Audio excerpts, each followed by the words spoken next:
Hello বন্ধুরা, কেমন আছো সবাই? প্রবাসে খাঁটি বাঙালি চ্যানেলে তোমাদের সবাইকে আবারও স্বাগত জানাই। আশা করি তোমরা সবাই খুব ভালো আছো। চলে এসেছি আবার একটা নতুন ব্লগ নিয়ে। সামনেই ক্রিসমাস, সেই জন্য প্রত্যেকটা মল কি সুন্দরভাবে সেজে উঠেছে দেখো। চারদিকটা পুরো ঝলমল ঝলমল করছে। আর এই বানানাগুলো দেখো কি সুন্দর স্টেপ বাই স্টেপ সাজানো আছে, দেখতে ভীষণ সুন্দর লাগছে। আর এই যে এই সাইডটা হচ্ছে এগ সেকশন, বিভিন্ন ধরনের এগ এখানে রাখা আছে, তুমি যত খুশি নাও। আবার বয়েল এগও এখানে পাওয়া যায়। কোনো প্যাকেটে 4টে, কোনো প্যাকেটে 8টা, কোনো প্যাকেটে 10টা, আবার কোনো প্যাকেটে 20টাও পাওয়া যায় এখানে। হ্যাঁ, এখানে হাঁসের ডিমও কিন্তু পাওয়া যায়। এই যে দেখা যাচ্ছে সাদা বড় বড় বেশ হাঁসের ডিমগুলো বড় বড় পাওয়া যায় এখানে। আর এই যে এই সাইডে বিভিন্ন ধরনের চিকেন রাখা আছে, লেগ পিস, থাই পিস, বিভিন্ন টাইপের। এত বাজার করার একটা বেশ স্পেশাল কারণ আছে, তার কারণ একটা স্পেশাল দিন। এই যে দেখো সকাল সকাল আমি প্রথমেই শুরু করে দিয়েছি পায়েস বানাতে। পায়েস বললেই সবাই ঠিক বুঝে যায় যে স্পেশাল দিনটা ঠিক কী। আর আগে থেকে এই যে আমি কাজু কিশমিশ এখানে ভিজিয়ে রেখেছিলাম। 12 তারিখ ছিল বরের জন্মদিন, তো সেই উপলক্ষে বাড়িতে একটু এই পায়েস, একটু চিকেন এসব হয়েছিল আর কি। আর এই যে আমার বাবু এখানে বসে বসে খেলা করছে। ও এরকমভাবেই মাঝে মাঝে খেলা করে, আবার মাঝে মাঝে আমার কোলে উঠেও বসে থাকে। আর এইখানে আমি একটু ডালের বড়া বানাবো বলে একটু ডাল ভিজিয়ে দিয়েছিলাম। কলাইয়ের ডাল এখানে পাইনি।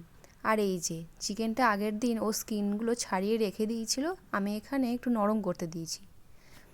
এই যে প্রথমে পায়েসটা এক সাইডে চাপিয়ে দিয়েছিলাম, আর এক সাইডে বেগুনগুলো ভেজে নিচ্ছিলাম। আর বেগুনগুলো ভাজা শেষ হওয়ার পরে ডালের বড়াগুলো চাপিয়ে দিয়েছিলাম। এখানে মিক্সি মেশিনটা না একটু অন্য টাইপের, একটু জল দিয়ে বাটতে হয়। ওই আমাদের ইন্ডিয়ার মতন শুকনো করে বাটা যায় না একদমই, সেই কারণে বড়াগুলো একটু ফ্ল্যাট হয়েছিল। আমি রান্না করব আর ওকে সব দেখতে হবে, তাই তো নানা বুড়ো? হ্যাঁ, ও কোলে উঠে দেখবে আমি কি রান্না করছি। তো বাবুকে একবার কোলে নিয়ে একবার নিচে নামিয়ে অনেক কষ্টে শিষ্টে রোজই এরকমভাবে চলছে আর কি। তো পেঁয়াজগুলো আগে থেকে কুচিয়ে রেখে দিয়েছিলাম, সেগুলোই এখানে ভাজা চলছে। তো পেঁয়াজগুলোকে একটু ব্রাউনভাবে ভেজে নেব, আর তার সাথে একটু তেজপাতাও দিয়ে দিয়েছিলাম। আর এগুলো ভাজতে ভাজতে অন্যদিকে আমি ভাতটাও বসিয়ে দিয়েছিলাম। একদিকে চিকেন হবে আর একদিকে ভাত। আর হ্যাঁ, আগে থেকে এই যে আলুগুলোকে আমি ভেজে তুলে রেখে দিয়েছিলাম। তো চলো এবার একটু একটু করে মশলাগুলো মিশিয়ে ভালোভাবে কষিয়ে চিকেনটাকে রেঁধে নেব। ওর লাঞ্চ টাইমে আসার আগে আমার রান্না শেষ হয়ে গিয়েছিল। পায়েস দিয়ে শুরু হচ্ছে।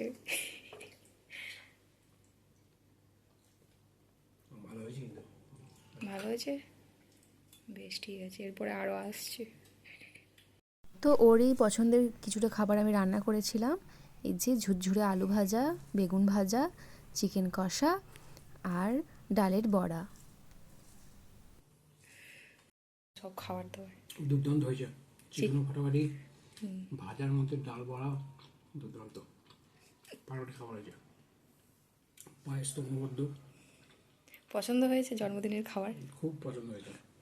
আমি খেতে পারবো না, অনেকটা খাবার গেছে, যতটা পাচ্ছি ততটা খাচ্ছি। বেশ ঠিক আছে।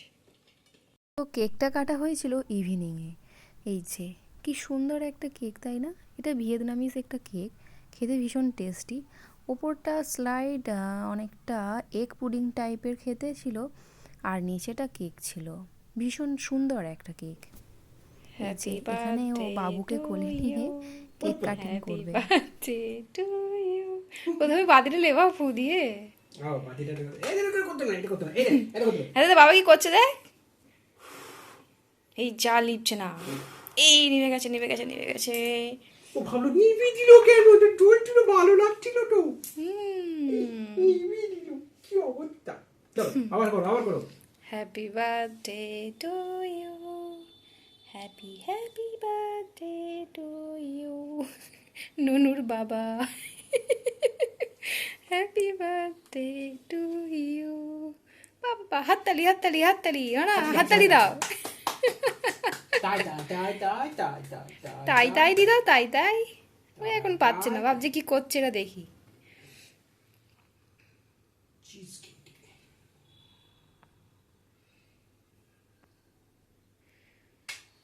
এখানে কোনো ক্রিম নেই, শুধু চিজ। ঠান্ডা। ও রানা খেয়ে নিয়েছে বার্থডে কেক। ওরকম জিপটা একটু বুলিয়ে নিল ঠোঁটেতে। পেলো কি না পেলো।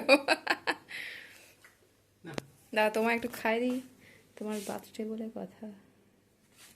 ওপর দিয়ে, ওপর দিয়ে, ওপর দিয়ে। এটা তো ক্রিম নেই যে গালে মাখানো যাবে। না, দাঁড়াও আমি একটুখানি তো আমরা যারা বাড়ির বাইরে থাকি মোটামুটি এভাবেই চলে সবারই বার্থডে সেলিব্রেশন, তাই না? তো আমার ভিডিওটা ভালো লেগে থাকলে অবশ্যই লাইক, কমেন্ট, শেয়ার আর সাবস্ক্রাইব করে দেবে।